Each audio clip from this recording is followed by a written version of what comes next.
What's up guys, this is YGO and welcome back to the channel, and today guys I'm bringing you my updated Cyber Angels deck profile for the midterm destruction format. And guys, have you ever heard the saying, if it ain't broke then don't fix it? Well, this is exactly that case. So we didn't change that much in the deck, we just made some slight alterations in order to better fit this new format for speed duels. So it ain't gonna be that much changes in the deck, but you'll see some little changes probably in the side deck more than in the main, and this deck performs really well still. It's a meta deck, so there's not much change needed to do in the deck itself. But without any further ado, let's just get into the profile itself. And first things first, it's the skill and it's Alexis Rhodes.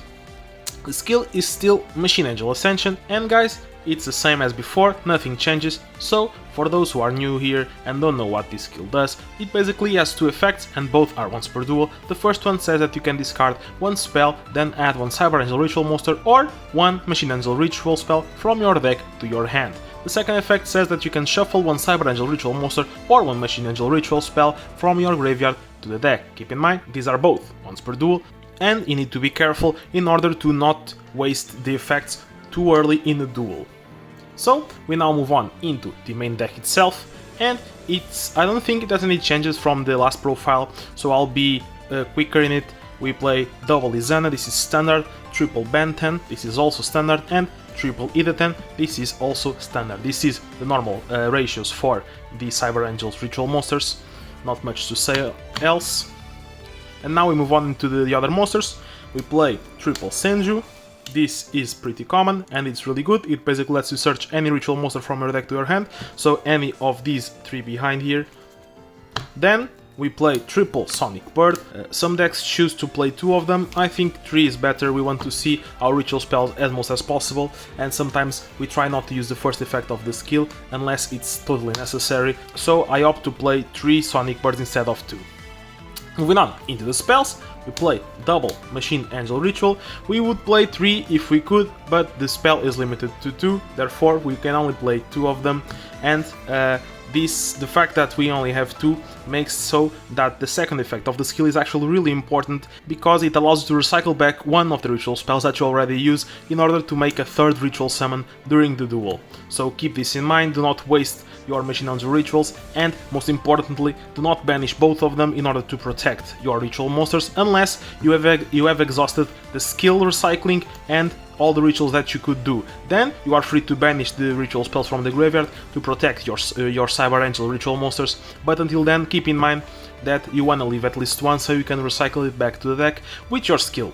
Moving on, we play triple Night Beam, and guys, this is not mandatory. You can choose to play triple MST, but in my opinion I prefer playing triple Night Beam instead of triple MST, because everyone is playing MST right now and they are not expecting as much to face a Night Beam, and since Night Beam does not allow your opponent to respond with the card you're targeting to it, this is actually a pretty good card to catch your opponents off surprise. But keep in mind guys, if you want to, you can change Night Beam for the Mystical Space Typhoon, it's perfectly fine, it's just a matter of preference and I prefer to play the Night Beams.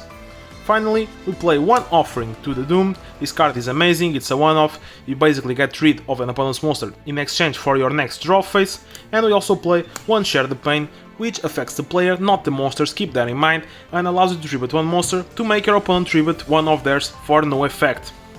So this tributing comes in together with your weaker monsters that you don't want to sometimes leave on the field, and you get the bonus of getting rid of one of your opponent's monsters, or sometimes you can even get to trigger the effects of your Cyber Angel Ritual monsters, because tributing them for the Share the Pain will trigger their effects, and it's especially nice if you tribute the Band 10 to search a Light Fairy monster.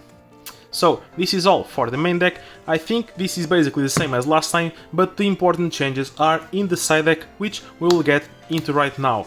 We got the extra deck here, it's nothing important, just to make your opponent think that we might be playing Waking the Dragon. So we move on into the side deck, and here is the changes that I made to the deck, and we play double Creature Swap. This card is very good in this deck, because after a normal summon your Sonic Birds or your Senjus and get the search off of their effects, you no longer have an important monster on your side of the field. They're just there as a 1400 beat stick that are not gonna do that much, so you can actually creature swap them away to get one of your opponent's stronger monsters, making this for a very good card in this deck.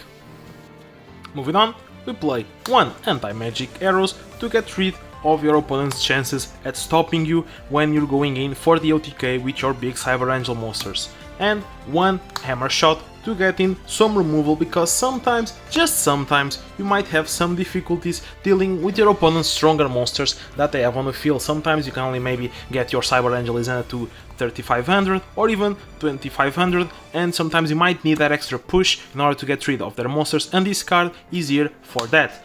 And finally, we play double copies of Lost Twin. Great card overall, guys. I choose not to play Mind Crush because I think Lost Twin is that much better, especially in this format currently. So I opt to play these two instead of the Mind Crushes because they overall get you a lot more. And guys, Lost Twin has the perk of being able to be activated during the damage step, making your opponent's monsters lose the battle they are currently fighting and probably swinging the favor of the game back in your side.